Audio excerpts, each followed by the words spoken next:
Welcome to another weekly live stream with yours truly, Dr. Sarah L. Webb. I'm really excited about this week's topic because it's all about the healing aspects of colorism healing, specifically asking the question, can media help us heal? And so this is episode 6 in an ongoing series I'm doing this fall on colorism and media. So be sure to check all the previous episodes if you haven't already and tune in live in the weeks to come. Before we jump in, I do want to say hello to everyone. So those of you who are watching live and are able to access the chat feature, feel free to introduce yourself, tell us where you're from, what your star sign is. I'm always representing Gemini gang, okay? But you can also ask questions and leave your comments and feedback in the chat as we go. I will set aside dedicated time at the end for questions and comments, okay? No one in the chat yet, that's okay. You have time to get in there. I will go ahead and share my intentions and alignment for not only this episode, but for this entire series. So first, I want to find joy in making real-time connections, making connections with all of you in the chat, all of you who are watching.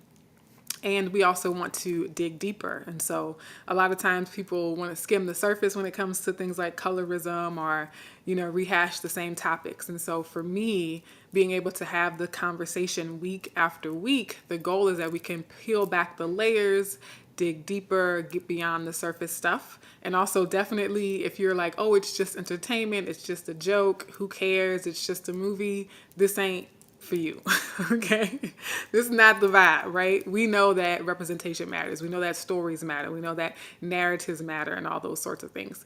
And then lastly, of course, I hope that this series, right? So kind of giving away how I would answer the question, can media help us heal? Because my whole purpose for this series is to facilitate healing and transformation for individuals, but as well as us as a collective, as a society, and maybe even the whole world. Why not? Dream big, okay?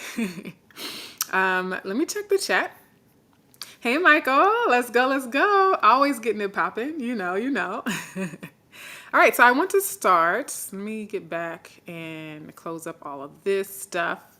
Y'all know I always start with a throwback photo of myself. And so this throwback footage, or image, I should say, is from 2019. It is February 28th, 2019, where I curated an art exhibit called Reflections on Colorism, Art as the Alternative Mirror. And so a lot of people that I had worked with in the past were also visual artists, and it was an opportunity for us to do to have a discussion inspired by visual representation, by visual media, visual art that dealt with the issues of colorism, texturism. And this was at UNC Wilmington, UNC Wilmington, UNCW. And here's a little bit more of the ambiance, right? And there are people who I'm still in touch with who were artists and displaying this exhibit. And so this is an example. The reason why I'm choosing this as my throwback photo is because it's an example, one, of when we say media, we default to TV and movies, right? Maybe sometimes we include things like radio. But for my series, one of the things I want to drive home is that media can be many things. There are many forms of media, right? So yes, obviously TV, Hollywood, the movie industry, the entertainment industry takes up a large share of discussions around media, right? But there's also news, there's also print media, there's also graphic media, right? And so media can be a range of things. And so with Reflections on Colorism, this was artistic media, visual media. There were photographs, there were art, there were sculptures, right? Interactive displays. And so that was me, doing not just let's educate people on what colorism is, but let's also create spaces for healing and dialogue. So I do want to share a video clip of this as well. Let me pull this back. Let's see how this works.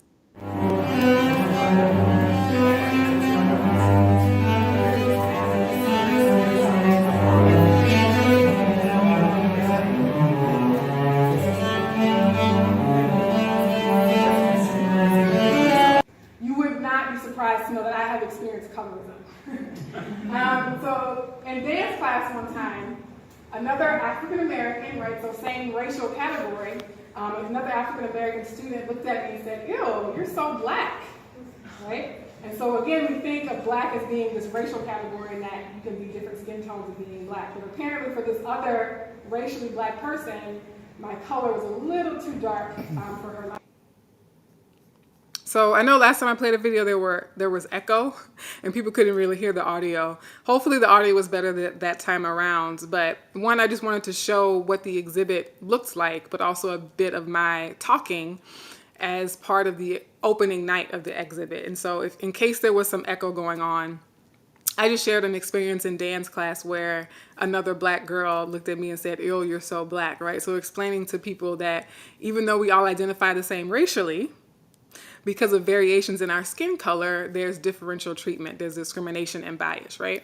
And so going back to this presentation, I wanted to start off with the poll, the survey that we did. Let me take my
screen here.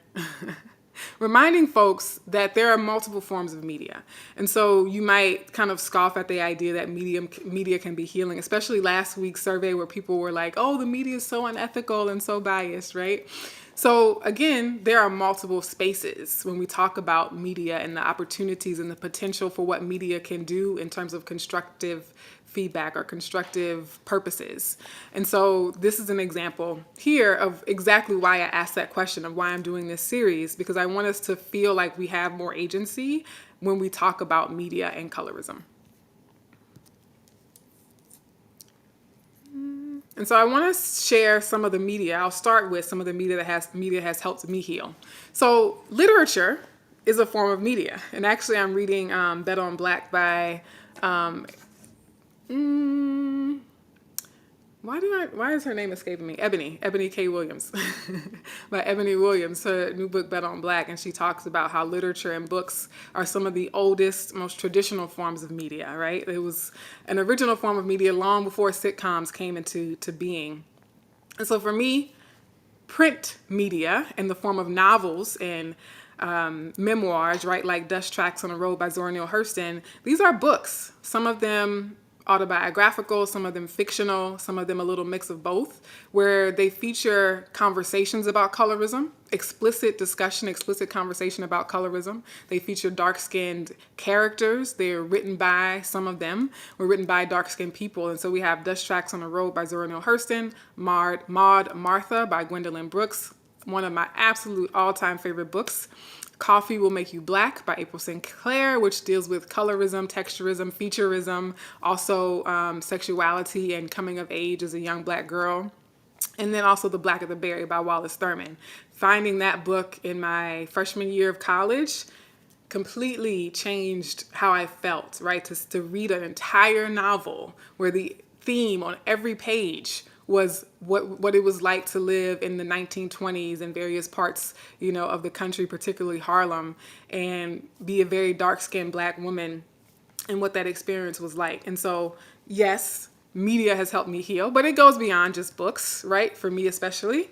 there are also celebrities, movies, social media, right? So I'm using this slide to kind of share how this is a combination of how these celebrities, the social media, use of social media, but also the books that they've written and the movies and shows that they've created, right? So these are three people that, for me personally, they don't have to represent healing to anybody else. And so also part of this conversation is knowing that what's healing for me may not be healing to someone else. And so we all have to identify what we need, right? But for me, everything Issa Rae creates has been a part of my healing journey, right?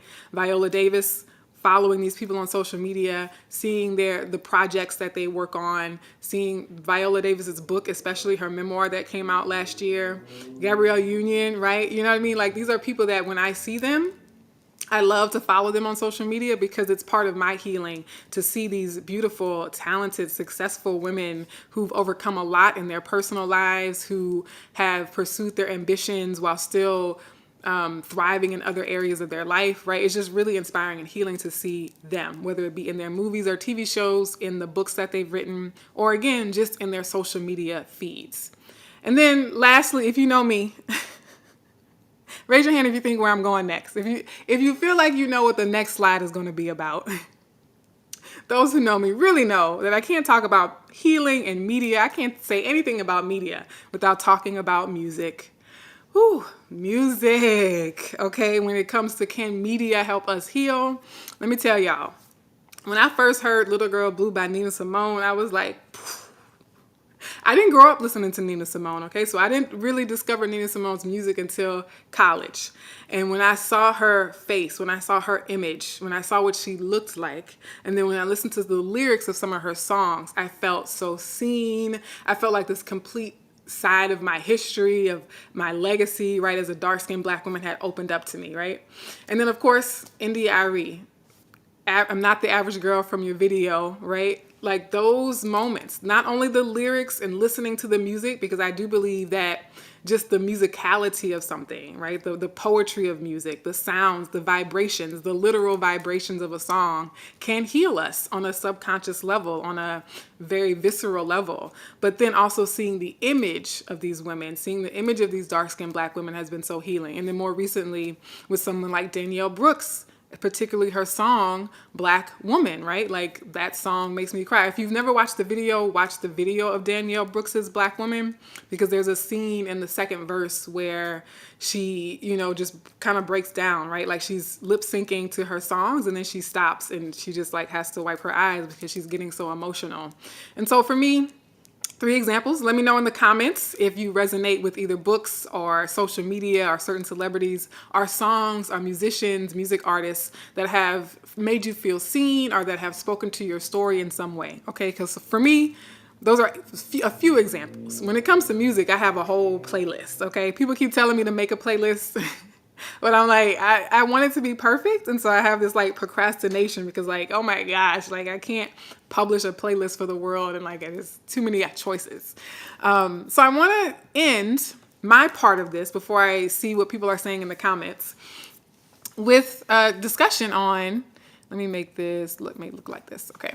With a discussion on what does it mean to heal? So for me, some key takeaways, some key insights, some tips, strategies, things to think about when we're asking the question, how can we create and curate media that helps us heal? So I'm going to start just with that question that's on the screen. The words create and curate, they don't just rhyme. They actually serve a purpose. So when we think about can media help us heal, I want us to think about it from the aspect of what we create. And if you have a social media page, you create media, okay? Even if it's just in the sharing or the reposting, commenting, even leaving a comment on a piece of media, on a YouTube video or a social media post, you are helping to create the overall experience for people. And so being cognizant, being intentional, being conscious, right? Like if I'm leaving a comment under this piece of media, I am helping to create that media experience for myself, for the original poster, and for people who will read it. And so how can I make sure that my commentary, my participation, my engagement, what I choose to post, what I choose to reshare, how can I make sure that I'm setting the intention that this is going to provide healing or education or transformation of some sort to people, right? And so, yes, especially in today's day and age, we're not just passive consumers. Even sending a link to someone is a version of creation and curation. So when I talk about curating, and I have a whole episode just on social media, okay? But applies to what is in your to watch list on Netflix or Hulu, what is on your playlist on, whatever music app you listen to, what's in your YouTube to watch list, right? And so there are all these ways that we literally have lists, but also things that we share, the people we choose to follow, the channels we choose to subscribe to, whether it be like an actual cable subscription to a series of channels. Some people they want the sports package. I gotta have all the sports that I want access to. For other people, maybe it's, movies. Maybe they want access to all the movies. We have agency. We have a level of choice. Does it mean we have all the choices at our disposal always? Not necessarily, but we do have some choice and we do have some agency. I'm not going to get into the algorithm and stuff like that because, again, I'll have a whole episode on social media. But a lot of times we underestimate how much power and influence we actually have, okay? But now thinking about what are some aspects of media that can be healing, especially when it comes to an issue like colorism. So the first one, for me, I always promote diversity of dark-skinned representation. So in my work, it's healing for me to see dark-skinned women that I identify with, right? But it's in order for us to think about colorism globally, colorism across the Black diaspora, it can't just be able-bodied dark-skinned women. It can't just be cisgender dark-skinned women. It can't just be skinny dark-skinned women, right? It can't just be English-speaking dark-skinned women. I think part of our collective healing as a globe, as a society, as a culture, means we need to be seeing the full breadth of what it means to be dark-skinned in this world, right? And so as much as I love Issa Rae and Gabrielle Union, for example, I acknowledge that they represent a very small portion of the dark-skinned woman experience in particular. And so as we are thinking about media we create, as well as the media we support, how can we continue to support the wide range of dark-skinned people that exist? A second point is the complexity of dark-skinned stories. And so part of the problem, part of the wounding, part of the trauma and the violence has been the stereotyping, has been the misrepresentation, has been the underrepresentation, has been the typecasting, has been the pigeonholing, has been the, flat character arcs, right? Or not having a character arc at all, right? And so how can we, as we are creating stories about dark-skinned people, as we're seeking out stories about dark-skinned people, how can we look for and create more complexity, more nuance, more texture within their stories? And then there's the frequency of it. Part of the pain is okay, great. You had this movie. It's a great movie, huge success, beautiful dark-skinned actress in the lead.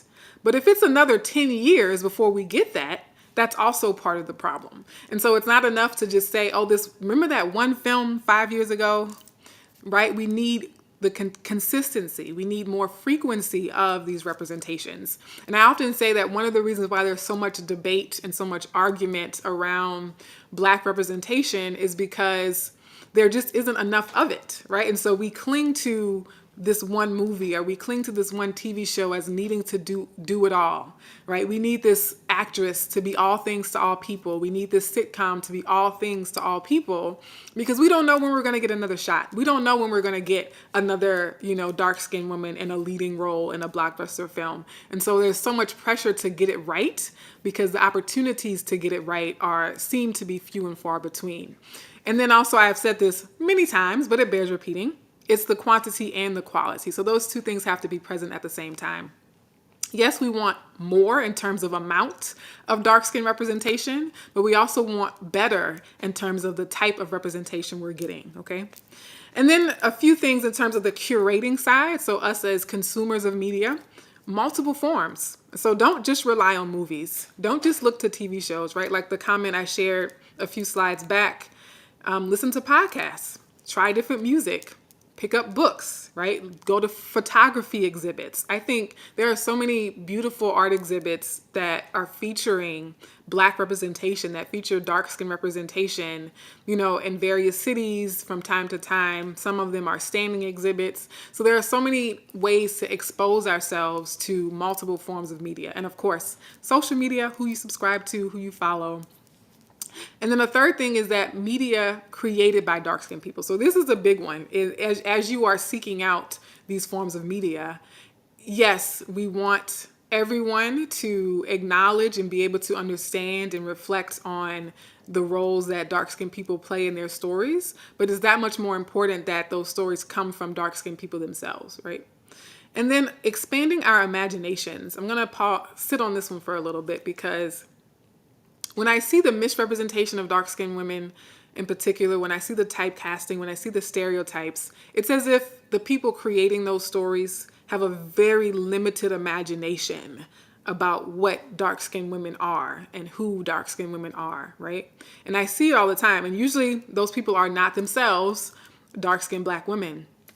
Usually sometimes it's Black men or non-Black people. They have a very limited imagination for if I'm writing a story and this is the character, like what's possible for that character? What are the different ways that she or they or he can show up? And that, I think that's a big part of how we, it's the chicken or the egg.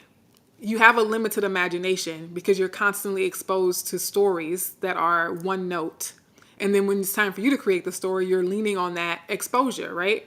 And so expanding the representation can help to expand our imaginations. And once we expand our imaginations, then we start to broaden the types of representation, the types of narratives that we put out about ourselves and about other dark-skinned people, okay? So that's what I have for you in terms of my presentation side. Let's get into your comments. Let me take this off the screen. Let's see what's going on in the chat. Oh, a whole bunch of people have joined now. And there are like 0 comments other than Michael. Michael's gonna come on. I need to reach out to you. I'm gonna try to bring you on for like the series finale this season. Michael says audio is good. Okay, good to know. Fashion designer Claude Kamini has created fantastic visuals and videos centering dark-skinned Black women and highlighting Black African history and culture. I love that. Absolutely. The fashion industry being a type of media, especially when you start to include things like fashion magazines, right, and fashion shows. I know New York Fashion Week, it was recent, right? New York Fashion Week. And so, yeah, I'm going to put this on the screen so that people can see the spelling of it, because I'm not sure if I'm pronouncing it correctly, that last name. So if there are no other questions, and I'm going to go into your reflection question here, which is, what do I need from media? And so as you're thinking about, can you have a healing experience from media? How can media be one part of my healing journey?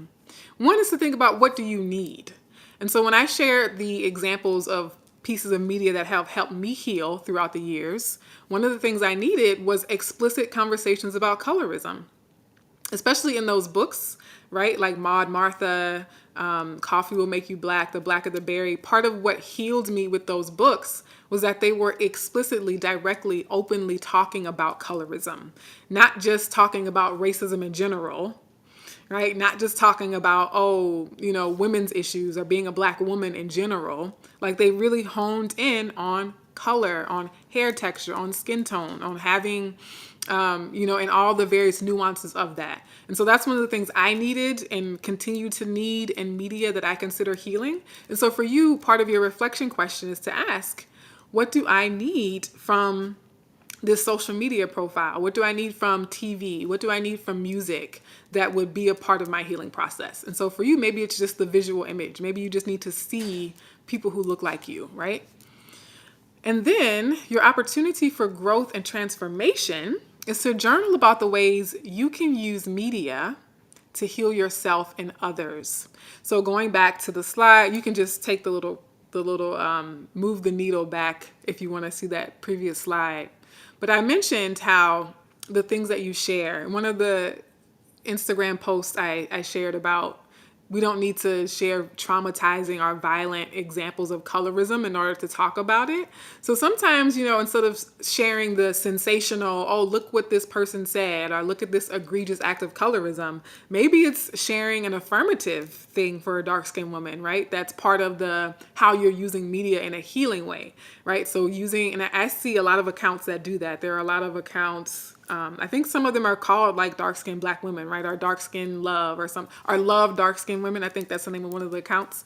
Their sole purpose is to share loving images, beautiful images of dark-skinned women doing various things, right? Just being themselves, receiving love, being talented, looking fly. And so how can you start to propagate and spread that type of narrative or spread that type of image as well? Again, that goes back to even just the comments that you make on a post. If you see a dark-skinned woman posting a selfie, and shout out to everybody who commented on my most recent selfie, but you double tap, but also leave a comment, right? Amplify her, give her the public affirmation. I think that's so important in terms of addressing colorism and helping to change the social narratives. Is I'm not just going to silently appreciate dark-skinned women. I'm going to do my part to publicly appreciate them. I'm going to set the example of, oh, this is what it looks like to amplify the voices of a dark-skinned Black person.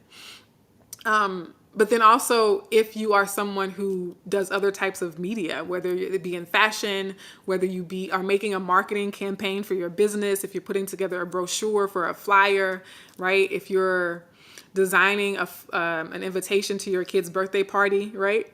Are you using dark-skinned little kids, right? Even if it's just animated or illustrations of children, are you being responsible of the media that you're putting out? And so again, even if don't work in media, even if you don't work in entertainment, especially in this day and age, if you have even typed in canva.com, you're creating media, that's going to be shared and seen by people.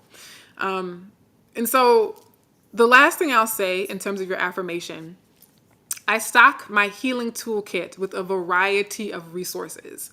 And so I want to caution against the over-reliance on any one particular thing, even the over-reliance on me, because even in colorism, my experience is that of a skinny Black woman, of an African-American, an American Black woman, right? An English-speaking Black woman, a cisgender Black woman, right? A heterosexual Black woman, an educated Black woman. So there are so many different dark-skinned Black women who we also need to hear from, that we also need to be seeing, that we also need to follow and subscribe to, who can speak to all the myriad textures and the myriad shades of what it means to be a dark-skinned Black woman. And beyond media, right? And so that could be, right, a support group. Yes, I'm plugging my support group for dark-skinned Black women.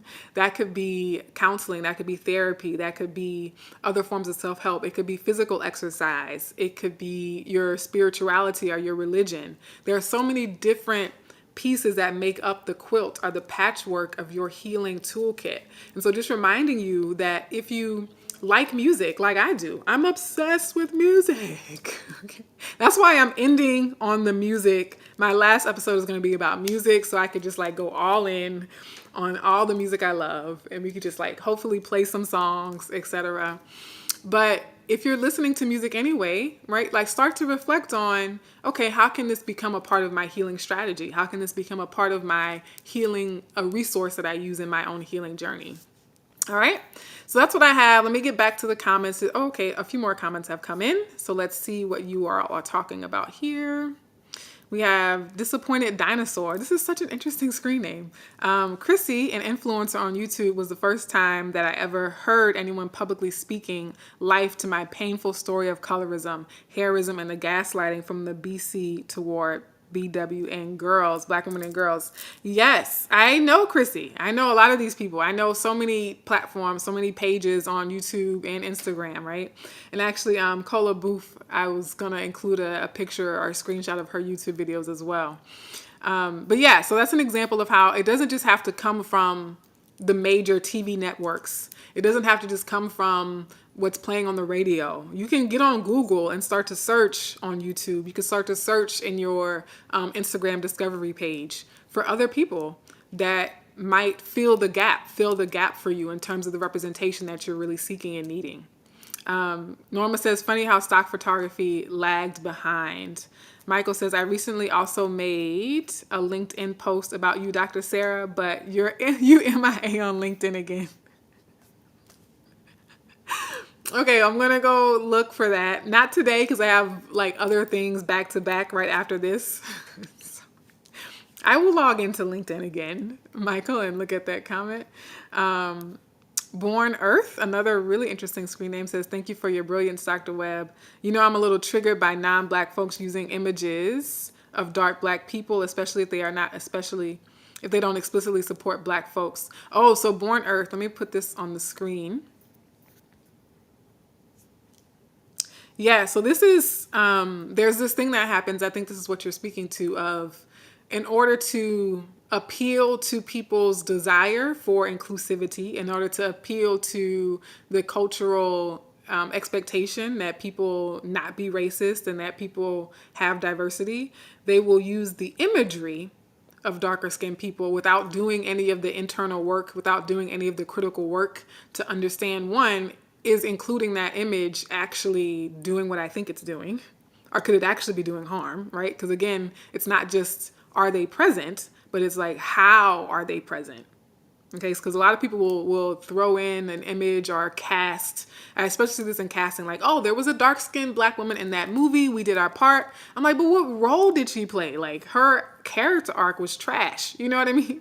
So definitely, it's not just about like for the visual effects or to inclusion just for the sake of inclusion. Like you also have to be doing the critical learning and the critical work around, you know, it's not enough to just cast these people or to portray these people, but we have to be intentional about it. But then also like, it's not just about the final product. It's also about how do I include dark-skinned people in the entire creative process?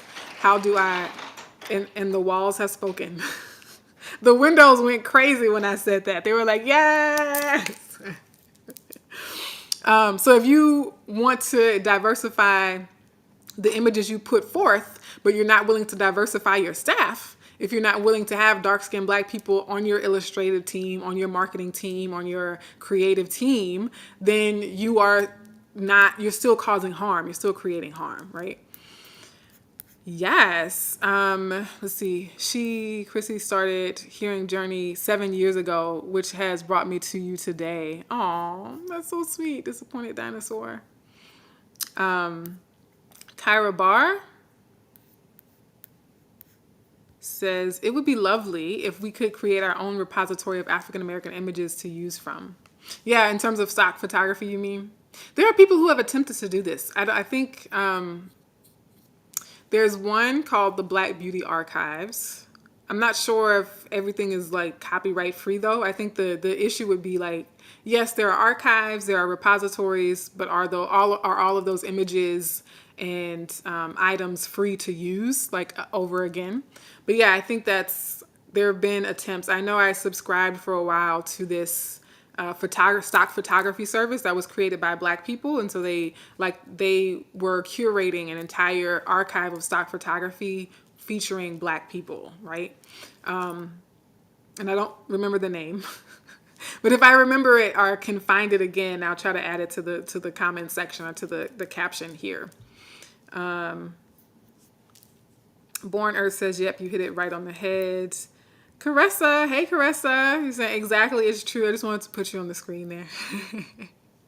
All right, folks. So thank you so much. I'm gonna leave the affirmation up here, and I will see you all next week. So next week we have a guest. We have a special guest. We're talking about love scenes, and so I'm bringing in Dr. Donna, who is a sex therapist, and she actually has a retreat coming up, so she'll be able to tell you all about that.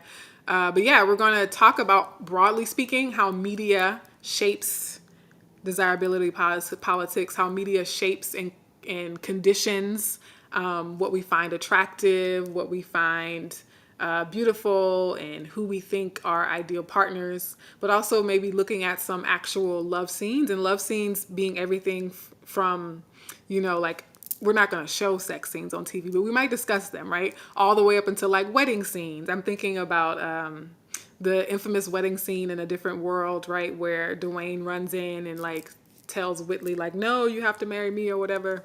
So that'll be a really interesting discussion. And I know that that's one of the most common areas of discussion when we talk about colorism in media, particularly that heteronormative romantic plot, right? Of who's considered a worthy love interest and who's portrayed as the quote unquote Jezebel, right? Like there's so much to dig into in that. And really, you know, in one session next week, we won't even be able to touch all the nuances of that, but we want to generate discussion, productive conversations around that particular topic and thinking about how media shapes desirability politics, how it conditions our so-called preferences. Okay. And so I'll have a special guest as well as some of my own presentation to share as well. All right, folks, I will see y'all next week. I'm excited. Thank you so much for tuning in. If you came late, many of you came late, so I hope you can catch the beginning of this series. And I will, I should have time. I'm going to try to do the timestamps now. All right, y'all, much love. Bye. Mwah. Take care.